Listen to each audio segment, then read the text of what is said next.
"I can help him," said the homeless girl beside the billionaire in a coma. And everyone was shocked. Amanda Blackwell never imagined her life would change completely when she decided to accept an absurd proposal from a street child. 3 months ago, her father, Richard Blackwell, the most powerful businessman in Boston, had been in a coma at Memorial Hospital, and no treatment had managed to bring him back. That's when a ragged little girl of just 10 years old approached her in the cold ICU hallway and said with a conviction that left Amanda speechless. "I can help him," whispered the girl, pointing to the room where Richard was connected to machines. Amanda looked at the child with suspicion. The girl wore a worn-out t-shirt, flip-flops with holes, and carried a torn backpack on her back. Her dark hair was tied in 2 messy braids, and her brown eyes shone with a determination that didn't match her fragile appearance. "How did you get in here?" asked Amanda, already looking around for security. "My name is Emma," replied the girl, ignoring the question, "and I know something that can wake your father up." Amanda was about to call security when something in the child's gaze made her hesitate. There was a seriousness there that didn't seem fake, a strange maturity for someone so young. "Look, child, I don't know who you are or how you got into this wing, but my father is very sick. The best doctors in the country are taking care of him. This is no place for games." "I'm not playing," insisted Emma. "I took care of my grandma before she left. I learned a special technique. I can bring your father back through stories and memories from the heart."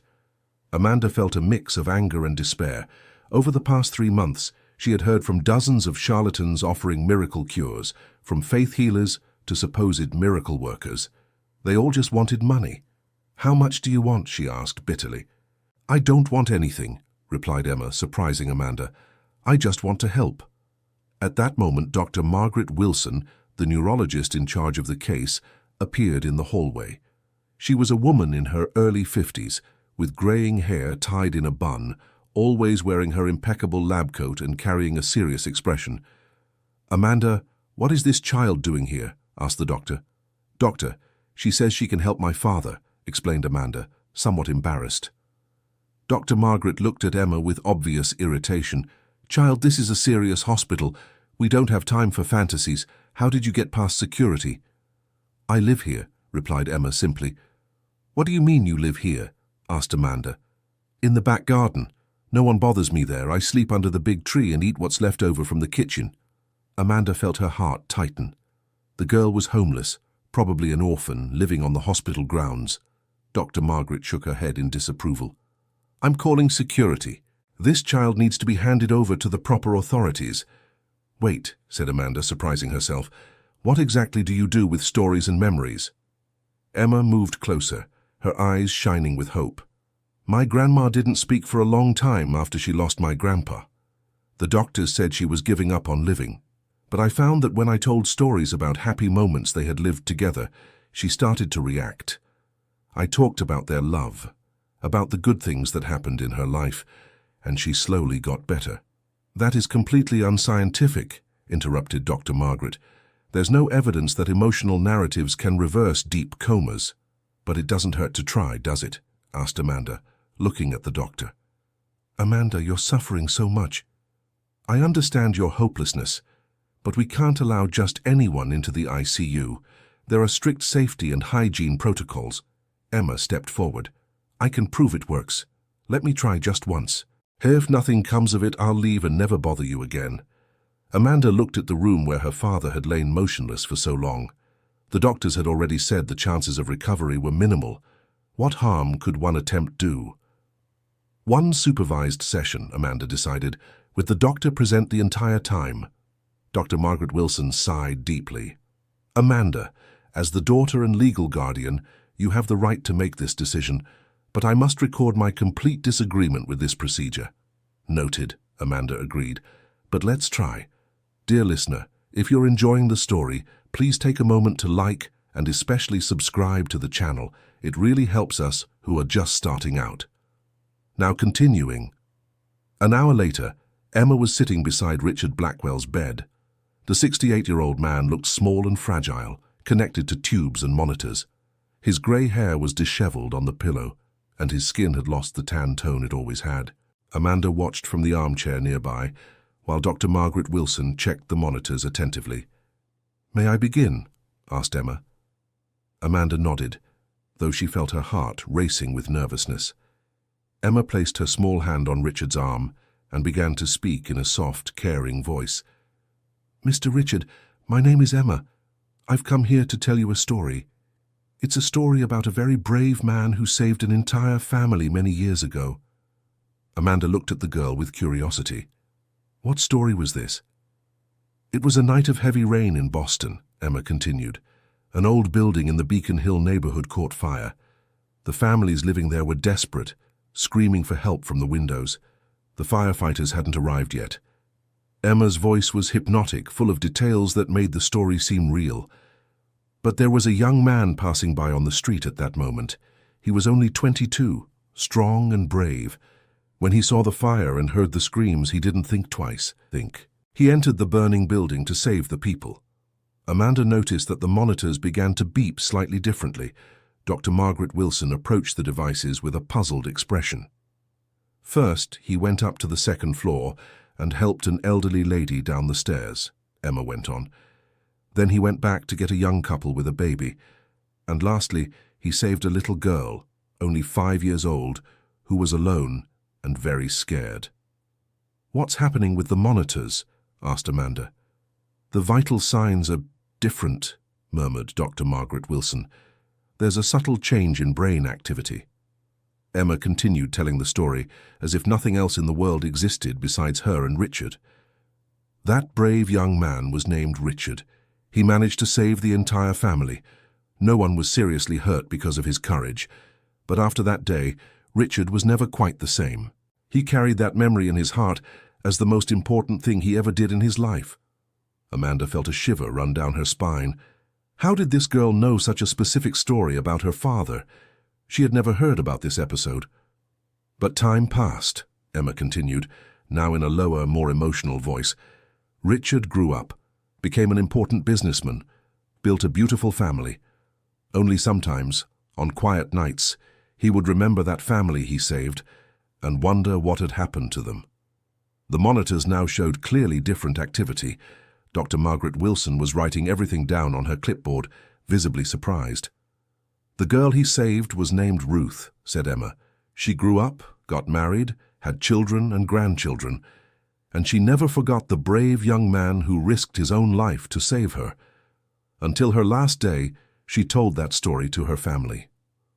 Amanda felt tears forming in her eyes without quite understanding why.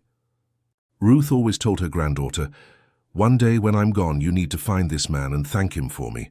You need to tell him that our family prospered, that we were happy, and that all of this was only possible because of his courage.'" "How do you know this story?" asked Amanda, her voice choked. Emma looked at her with those serious, mature eyes. "Because Ruth was my grandmother, and I promised her that one day I would find Richard Blackwell." The silence that followed was broken only by the sound of the monitors. Amanda felt as if the floor had disappeared beneath her feet. Dr. Margaret was speechless. "That's impossible," murmured the doctor. "How could a 10-year-old child know about such a specific event?" "My grandmother told me this story hundreds of times," explained Emma. "She kept newspaper clippings about the fire, looked for information about the young man who saved our family. She found out his name was Richard Blackwell, and that he became a great businessman in Boston." Amanda was trying to process all that information. "But why are you here? Why now?" "Because my grandmother passed away 2 months ago," replied Emma with teary eyes.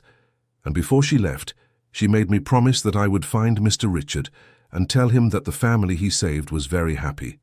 She wanted him to know that it wasn't in vain." "And how did you find out he was here in the hospital?"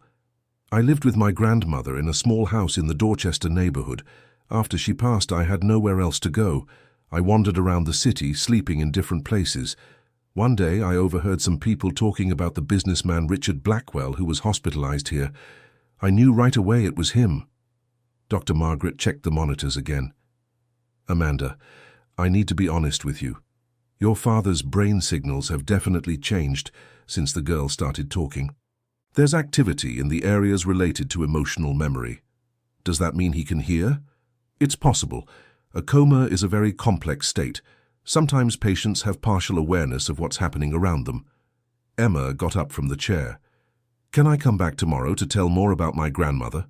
About how our family grew up happy because of what Mr. Richard did? Amanda looked at the girl with a mixture of gratitude and confusion. Where will you sleep tonight? In the garden, like always. No, said Amanda firmly. You're coming home with me. Dr. Margaret intervened. Amanda, you need to think carefully. You don't know this child. There are legal procedures for cases of homeless minors. I know what I'm doing, replied Amanda. Emma isn't just any stranger. She's part of my father's story. Emma looked at Amanda in surprise. You don't have to worry about me. I can manage on my own. No one should have to manage on their own at 10 years old, said Amanda, especially after losing their grandmother. That night, Amanda took Emma to her luxurious apartment in Back Bay. The girl was impressed by the size of the place, but didn't show any awe. There was a maturity in her that was both touching and concerning. Do you have any other relatives? Asked Amanda as she prepared a warm bath for Emma. No. My grandmother was all I had. My parents passed away when I was a baby. She raised me alone. And how did you make a living? My grandmother made sweets to sell at the market. I helped her. We didn't have much, but we were happy. Amanda felt a pang of guilt thinking about her own life of privilege while that child had grown up in such difficult conditions. Emma, I want you to feel at home here, for as long as you need. Thank you, Mrs. Blackwell, but I can't stay too long. I have a mission to complete. What mission? To help Mr. Richard wake up. That's what I promised my grandmother. The next morning, the two returned to the hospital. Dr. Margaret Wilson was waiting for them with a puzzled expression. Amanda, I need to speak with you. Your father's overnight tests showed something unusual. What happened? For the first time in 3 months, we recorded dream activity. Brain waves indicating he might be dreaming. Amanda felt her heart race. Is that good? It's interesting. Dreaming indicates certain brain functions are reactivating. I can't say it's related to what happened yesterday, but the timing is remarkable. Emma approached Richard's bed and placed her small hand on his arm again. Good morning, Mr. Richard. Today I'll tell you about how my grandmother Ruth became a strong and happy woman after you saved our family. During the following days, Emma visited Richard religiously. She told stories about Ruth's life, about how she had married a good man, how she had raised 3 children with much love, how she had become a respected figure in their neighborhood. Do you know what my grandmother always said? Emma shared one afternoon. She said you didn't just save our lives that day, you saved our futures. All the joys we experienced, all the achievements we managed, everything started with your courage. The monitors continued showing increasing activity. Dr. Wilson, initially skeptical, now observed the sessions with genuine scientific interest. The brain waves are more organized, she reported to Amanda. It's as if his brain is trying to process complex emotional information. Does that mean he might wake up? I can't guarantee anything, but something is certainly happening. Dear listener, if you're enjoying the story, please take a moment to like and especially subscribe to the channel. It really helps us who are just starting out, now continuing. 1 week after the first session, Amanda made a discovery that changed everything.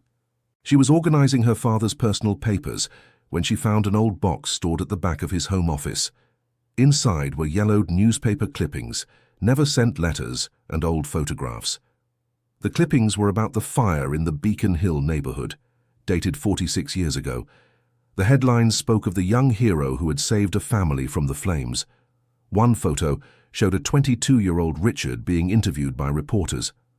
Amanda read with growing emotion the letters her father had written but never sent. They were addressed to the family he had saved, especially to the girl named Ruth. I often think of you, one letter said. I hope you managed to rebuild your lives after that terrible night. I'd like to know if Ruth grew up well, if she managed to overcome the trauma of the fire. Another letter revealed something even deeper. Sometimes I wonder if I made the right decisions in life. I left volunteer firefighting to build this business empire. But did that make me a better person? That night when I saved you was when I felt most useful in my life. Amanda was crying when she finished reading. She had never known this side of her father, this vulnerability, this search for meaning. All these years she had only seen the successful and demanding businessman, never the brave young man who had risked his life for strangers. The next day, she brought the letters to the hospital. "Emma, I need to show you something." The girl read the letters with difficulty, but with impressive concentration. When she finished, there were tears in her eyes. "He never forgot our family," she murmured. "And you never forgot him," replied Amanda. "Can I read one of these letters to him?" Amanda nodded.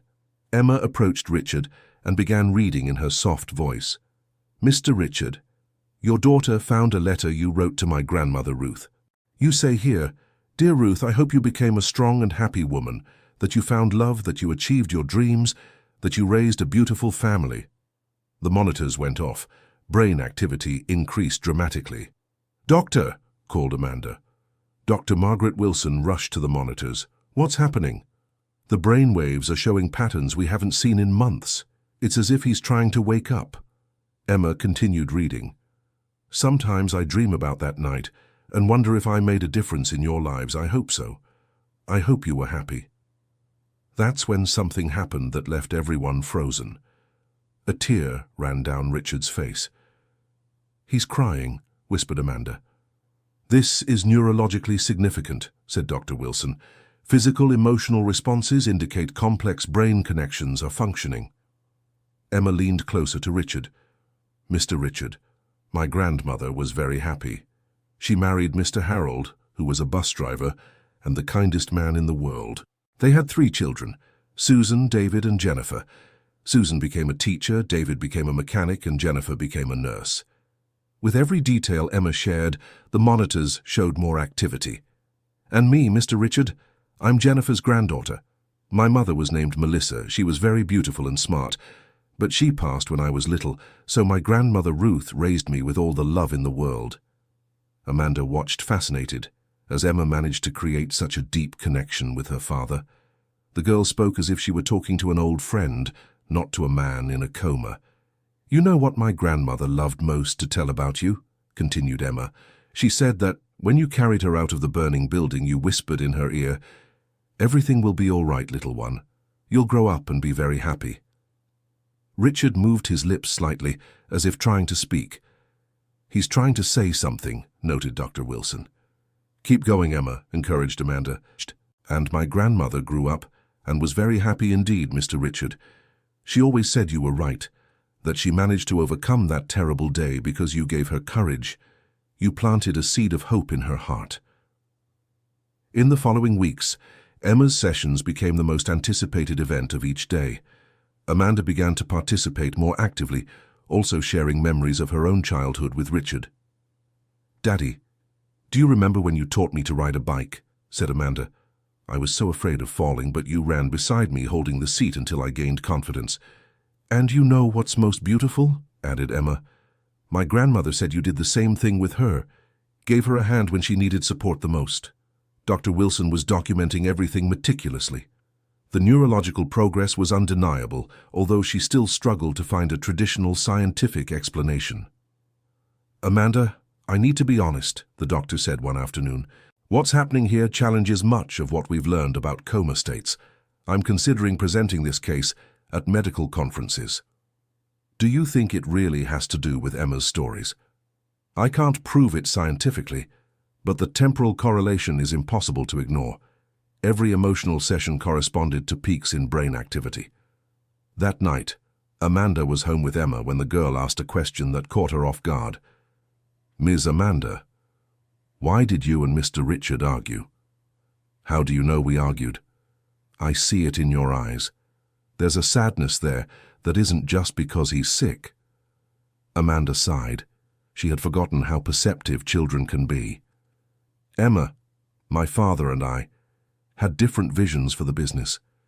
He wanted to expand the company into social areas, invest in community projects. I thought that was romanticism, that it would hurt our competitiveness. And that was reason to argue. We had a very ugly argument 6 months ago. I said things, said he was getting old and sentimental, that he was losing focus on business." Amanda felt the tears coming.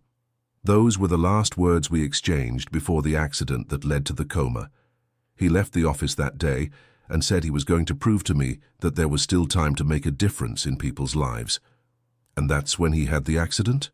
Yes. He was going to a meeting with an organization that takes care of street children. He wanted to create a support program. The accident happened on the way. Emma was silent for a moment, processing the information. Miss Amanda, your father wasn't wrong. Helping people is the most important thing there is. How can you be so sure? Because I'm one of those children he wanted to help. And look what happened when our paths crossed. Sometimes people come into our lives to teach us important things. The next morning, something extraordinary happened. When Amanda and Emma arrived at the hospital, they found Dr. Margaret visibly agitated. Amanda, you need to see this, said the doctor, quickly leading them to Richard's room. What happened? Your father spent the whole night with high brain activity. And look at this. Dr. Margaret showed the monitor graphs. There are moments when the brain patterns come very close to those of an awake person. Does that mean he could wake up at any moment? It means he's fighting to come back. Something is pulling his consciousness back to the surface. Emma approached the bed with her usual gentleness. Good morning, Mr. Richard. Today I brought a special surprise for you. The girl took a carefully preserved yellowed envelope from her backpack. This is a letter my grandmother Ruth wrote for you before she passed. She asked me to deliver it personally. May I read it? Amanda and Dr. Margaret watched silently as Emma opened the envelope with reverent care. My dear Saviour, she began to read. My name is Ruth Johnson. But when you met me, I was just a frightened 5-year-old girl in a burning building. The monitors immediately reacted. I write this letter at 73 years old, at the end of my life, to thank you for what you did for me and my family that night 46 years ago. Emma's voice trembled with emotion. I want you to know that the girl you saved grew up and was very happy. I married a wonderful man, raised 3 children with much love, saw my grandchildren born and grow up. I worked as a seamstress for 50 years and was always respected in my community. Richard moved his fingers slightly. But most importantly, my dear Saviour, is that I never forgot the lesson you taught me that night. You showed me that there is kindness in the world, that there are people willing to risk everything to help strangers. That's why, throughout my life, whenever I saw someone needing help, I remembered you and did what I could to reach out, I helped neighbors in trouble, took in abandoned children, shared my food with those who were hungry. Amanda was openly crying. I want you to know that your courage that night didn't just save 4 lives. It created ripples of kindness that spread across dozens of other lives over the years. Everyone I've helped has been touched indirectly by your generosity. And now, at the end of my journey, I entrust my granddaughter Emma to the care of the universe, certain that good people like you still exist in this world. Emma paused, wiping tears from her own eyes. If you ever wonder whether your life made a difference, know that it did. You taught me that one act of courage can echo through generations. Thank you for saving not just my life, but my capacity to love and trust in humanity. With all the gratitude in my heart, Ruth Johnson. The silence that followed was broken by a sound nobody expected. Richard emitted a low groan, almost inaudible. He's trying to speak, exclaimed Dr. Margaret Wilson. Emma held Richard's hand between her small ones. Mr. Richard, if you can hear me, try to squeeze my hand. Everyone held their breath. Slowly, almost imperceptibly, Richard squeezed Emma's fingers. He squeezed my hand, cried Emma. Dr. Margaret Wilson rushed to the monitors as Amanda approached the bed. Daddy, can you hear me? Richard moved his lips again, this time with more intensity. He's trying to open his eyes, observed the doctor. Over the next few minutes, everyone watched fascinated as Richard struggled to return to consciousness. His fingers moved, his lips tried to form words, his eyelids fluttered as if carrying a tremendous weight. Finally, with visible effort, Richard opened his eyes. Dear listener, if you're enjoying the story, please take a moment to like and especially subscribe to the channel. It really helps us who are just starting out. Now continuing. The first face Richard saw was Emma's. His eyes, still confused and unfocused, met the girl's. He tried to speak, but only a whisper came out. Ruth, he murmured. No, Mr. Richard, said Emma tenderly. I'm Emma, Ruth's granddaughter. Mrs. Ruth has passed, but she sent me here to thank you. Richard's eyes filled with tears. He tried to move, but was still very weak. Amanda, he called with a hoarse voice. I'm here, Daddy, replied Amanda, holding his other hand. I'm here. I heard you talking, whispered Richard with difficulty. Do you remember everything? Asked Emma. Ruth grew up happy? Very happy, Mr. Richard, and she never forgot you. Dr. Margaret Wilson was examining Richard with professional astonishment. How do you feel? Can you tell me your name? Richard Blackwell, he answered slowly. Where am I? In the hospital, Daddy. You've been in a coma for 3 months, explained Amanda. Richard looked at Emma again. You're real? Yes, Mr. Richard, and I have many things to tell you about my grandmother. In the hours that followed, as Richard gradually recovered, Dr. Margaret Wilson performed a series of tests. Neurologically, he was well. His memory was intact. His motor functions were slowly returning to normal. It's one of the most extraordinary cases I've ever witnessed, the doctor confessed to Amanda. I have no scientific explanation for what happened here. And does there need to be one? Asked Amanda. From a medical standpoint, yes, but from a human standpoint, perhaps some things simply transcend our current understanding. 2 days later, Richard was well enough to have longer conversations. Emma never left his side, telling stories about Ruth, about the life her family had built after the fire. You know, Richard said to Emma one afternoon, I've always carried this guilt for leaving my job as a firefighter. I thought I was abandoning my true calling. But you didn't abandon anything, Emma replied. You just found other ways to help people. How so? Your company employs thousands of people, right? These people have families who depend on the jobs you created. You've saved many people in different ways.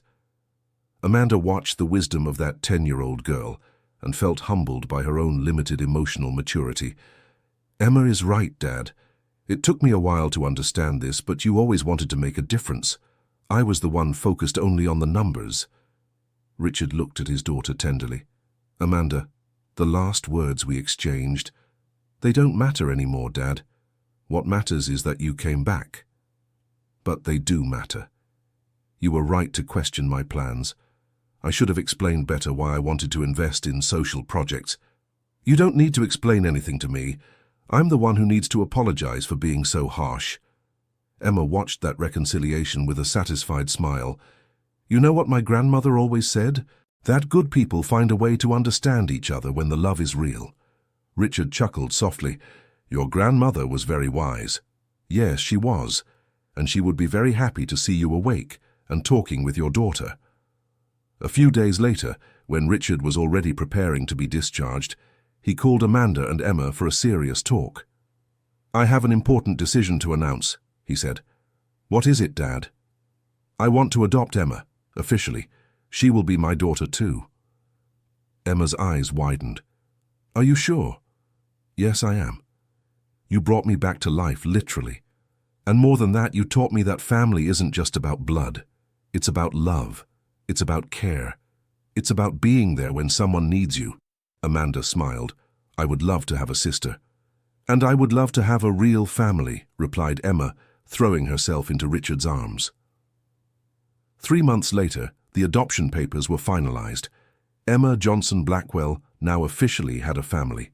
She studied at a private school, lived in Amanda's apartment, and spent weekends at Richard's house.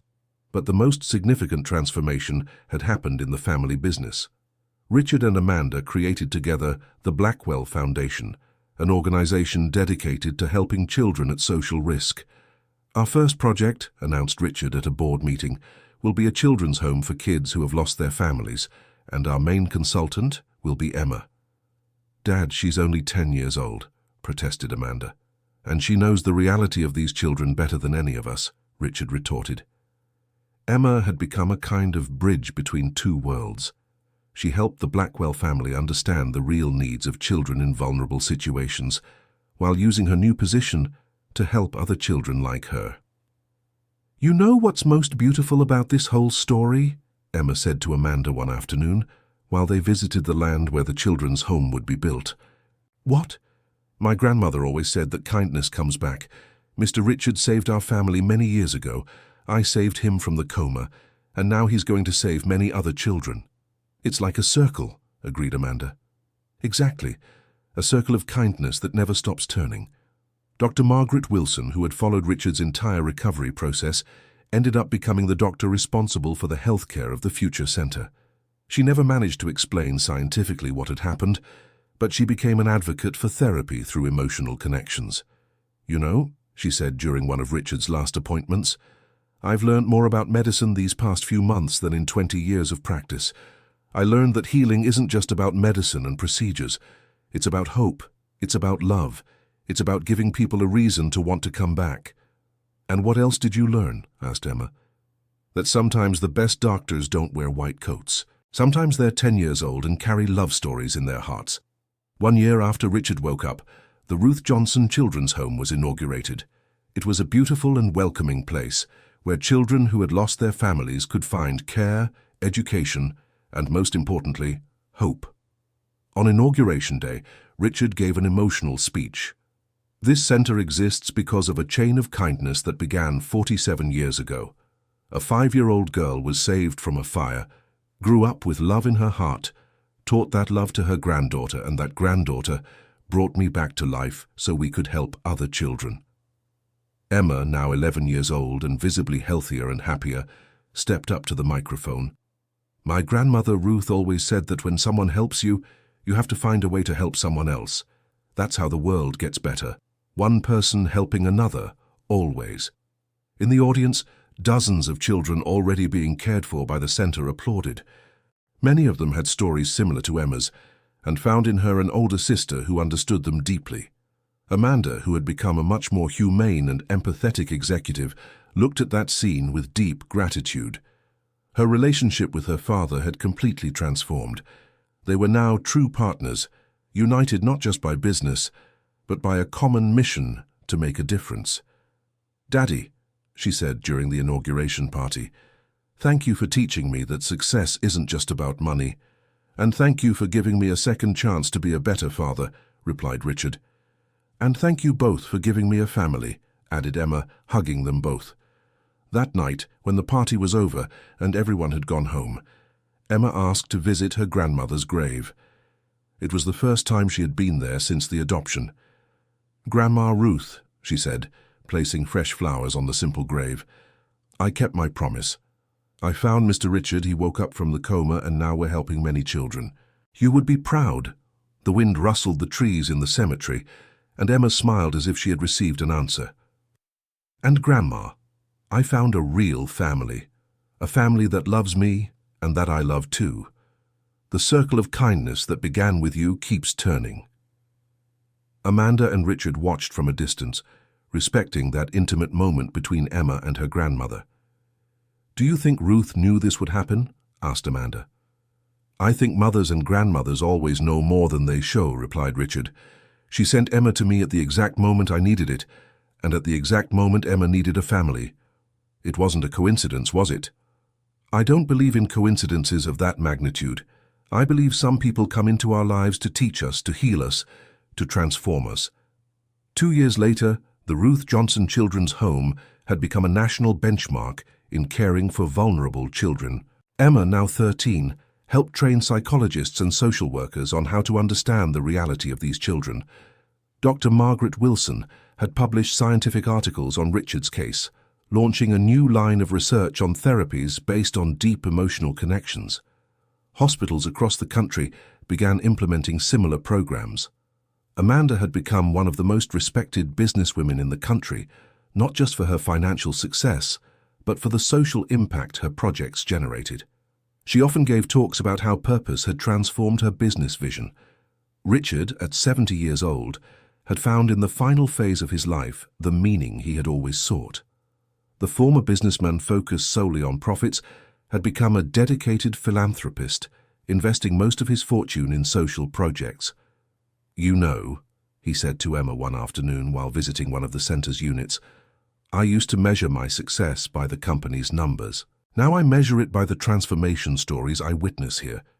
And which story moves you the most? Asked Emma. Yours, Richard replied without hesitation. The story of a brave girl who risked everything to save a stranger, just like I did so many years ago. I didn't risk anything, Mr. Richard. I gained everything. How so? I gained a family, an education, a chance to help other children. And most importantly, I gained the certainty that my grandmother was right about you. What did she say about me? That you were an angel disguised as a person, and that one day our paths would cross again. On the 5th anniversary of Richard's awakening, the Blackwell family organized a special celebration. Hundreds of children who had been helped by the center attended, along with their new adoptive families. Emma, now a 15-year-old teenager, smart and mature, gave a speech that moved everyone. 5 years ago, I was a street girl with no family, no hope, no future. Today, I am here to say that no child needs to be without hope. There is always someone willing to lend a hand, always a family waiting to love, always a second chance. My grandmother Ruth taught me that kindness begets kindness. Mr. Richard taught me that courage can save lives. Mrs. Amanda taught me that we can turn pain into purpose. And all the children who have passed through here have taught me that love multiplies when it is shared. The audience was visibly moved. That's why I want to make an announcement today. When I turn 18, I will study psychology and come back to work here. I want to dedicate my life to helping children like me, children who need to believe that there is kindness in the world. Richard and Amanda looked at each other with immense pride. The girl they had taken in had become an exceptional young woman with a clear purpose and a generous heart. And I want to end with a story that my grandmother always told, Emma continued. She said there is an invisible web that connects all the good people in the world. When someone does good, the web vibrates and reaches other people, inspiring them to do good too. 48 years ago, Mr. Richard made this web vibrate when he saved my family. The vibration reached my grandmother, who spent her whole life helping other people. It reached me, who helped Mr. Richard wake up from his coma. And now it reaches all of you, who are here caring for children who need love. The web never stops vibrating, and each of us has the power to make it vibrate stronger.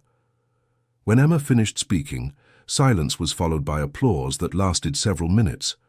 There wasn't a single person in the audience who wasn't moved. That night, already at home, the Blackwell family gathered in the living room to talk about future plans. Emma, said Richard, I'm very proud of the woman you are becoming. And I am proud of the family you gave me, she replied. You know, said Amanda, when Dad woke up from the coma, I thought the miracle had only been him coming back to life.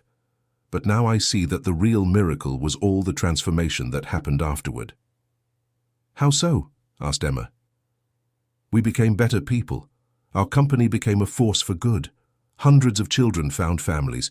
You found your calling. Dad found his true purpose. And I found the daughter I always wanted to have, added Richard, hugging Emma. Actually, said Emma with that wisdom that always characterized her, I don't think they were miracles. I think they were choices. You chose to save my family many years ago. I chose to help you wake up. You chose to adopt me. And we all chose to dedicate our lives to helping others. So you think anyone can create these miracles? Asked Amanda. I'm sure of it. You just have to choose to reach out when someone needs it. You just have to choose to love instead of judge. You just have to choose to help instead of ignore. It's that simple. It's that simple, Mrs. Amanda. The hard part is having the courage to make those choices when they cost us something. Richard looked at the two most important women in his life and felt a deep gratitude. At 70 years old, he had learned that true success isn't measured in money or power, but in lives transformed and love shared. Do you know what my greatest happiness is? He asked. What? Said Emma and Amanda in unison. It's knowing that when I'm gone, you two will continue making a difference. The work we started here will last for generations. Don't talk about leaving, Dad, protested Amanda. It's the natural way of life, said Richard serenely. But I'm not afraid because I know we planted seeds that will grow long after I'm gone. And the seeds my grandmother planted are still growing too, added Emma. Kindness never ends. It just transforms. End of story. Now tell us what you thought of this story of overcoming and love. Do you believe small acts of kindness can truly transform lives? Have you ever experienced a similar situation? Leave your comment sharing your experience. And if you were moved by the story of Emma and the Blackwell family, don't forget to leave your like and subscribe to the channel so you don't miss other heartwarming stories.